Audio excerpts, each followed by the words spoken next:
দর্শক, ত্রয়োদশ জাতীয় সংসদ নির্বাচনের তফসিল নিয়ে বৈঠকে বসেছে নির্বাচন কমিশন। রাজধানীর আগারগাঁওয়ে নির্বাচন ভবনে আছেন আমাদের সহকর্মী মাহফুজা মুসলিহ। বিস্তারিত জানতে আমরা তার সঙ্গে যুক্ত হচ্ছি। মুসলিহ, কখন নাগাদ এই বৈঠকটি শেষ হতে পারে, কিছু জানতে পেরেছেন কি? যেমনটি জানিয়েছিলাম যে এই নির্বাচনকে অবাধ এবং সুষ্ঠু ও গ্রহণযোগ্য করার ক্ষেত্রে যেসব প্রস্তুতি নির্বাচন কমিশন নিয়েছে তারই কিন্তু ধারাবাহিক যে বৈঠক এবং সে বিষয়গুলো নিয়ে যে পর্যালোচনা তারই কিন্তু একটি অংশ ছিল আজকের এই বৈঠকটি। তবে এই বৈঠকে আজকে যে বিষয়টি সবচেয়ে বেশি গুরুত্ব পেয়েছে সেটি হচ্ছে আগামী জাতীয় সংসদ নির্বাচন এবং একই দিনে গণভোট অনুষ্ঠানের যেই তফসিল সেটি কিন্তু আজকের এই বৈঠকে পর্যালোচনা চলছে এবং এই পর্যালোচনার মধ্য দিয়ে আগামী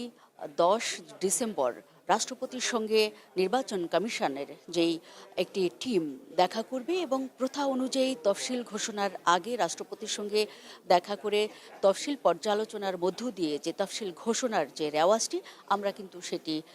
বাস্তবায়নের একটি খবর পেয়েছিলাম আগেই এবং সে বিষয় নিয়েও কিন্তু আজকের বৈঠকে বেশ তোড়জোড় আলোচনা চলছে। পাশাপাশি আইন শৃঙ্খলা বাহিনীর নানান রকমের যেই তৎপরতা সেটি কিভাবে আরও বেশি জোরদার করা যায় এবং স্বচ্ছ এবং একেবারেই গ্রহণযোগ্য নির্বাচন অনুষ্ঠানের ক্ষেত্রে বিতর্কের ঊর্ধ্বে উঠতে নির্বাচন কমিশন কী ধরনের প্রস্তুতি গ্রহণ করবে সে বিষয়ে নির্দেশনা এবং কর্মকৌশল উঠে আসবে। পাশাপাশি যদি আমি একটু জানাই যে পোস্টাল ভোটিংয়ের যেই বিষয়টি, পোস্টাল ব্যালট আনা নেয়ার ক্ষেত্রে কোন তারিখটি চূড়ান্ত করা হবে, ভোটদানের তারিখ কোনটি হবে সে ব্যাপারেও কিন্তু আজকের বৈঠকে উঠে আসবে বেশ কিছু গুরুত্বপূর্ণ তথ্য। আপনাদেরকে যদি একটু জানিয়ে রাখি এবং দর্শক যারা রয়েছেন তাদের উদ্দেশ্যে আমি একটু দেখাতে চাই, নির্বাচন কমিশন যে প্রবাসী ভোটার নিবন্ধনের যেই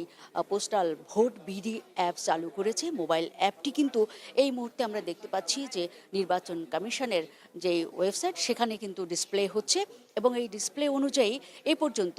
মোট নিবন্ধন হয়েছে, বিশেষ করে প্রবাসী ভোটার নিবন্ধনের যেই সংখ্যাটি সেটি হচ্ছে 2,27,048 জন, অর্থাৎ 2,27,048 জন মোট প্রবাসী ভোটার এ পর্যন্ত নিবন্ধন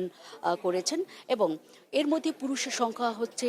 2,06,860 জন এবং মহিলা হচ্ছে 20,20,188 জন। সব মিলে কিন্তু আমরা দেখেছি যে সৌদি আরবে এর মধ্যে 52,994 জন রয়েছে। বিভিন্ন দেশ এর বাইরেও যারা প্রবাসী ভোটার রয়েছেন তারা কিন্তু এই নিবন্ধনের আওতায় এসেছেন এবং সব মিলে আসলে প্রবাসী ভোটার যাতে এবারেই এই ইতিহাসে প্রথমবারের মতো তারা যাতে অংশ নিতে পারেন সে ব্যবস্থাটি যেমন নির্বাচন কমিশন করেছেন, একইভাবে কিন্তু আমরা লক্ষ্য করেছি যে বাংলাদেশেও এই পোস্টাল ব্যালটে অনেকেই ভোট দিতে পারবেন, এমনটি আগেই নির্বাচন কমিশন আমাদেরকে জানিয়েছিল। বিশেষ করে অন্য বছরে আমরা দেখি যারা নির্বাচনী দায়িত্ব পালন করেন, নির্বাচনী কর্মকর্তা যারা থাকেন, জেল হাজতে যারা থাকেন তারা কিন্তু এই কোনোভাবেই তাদের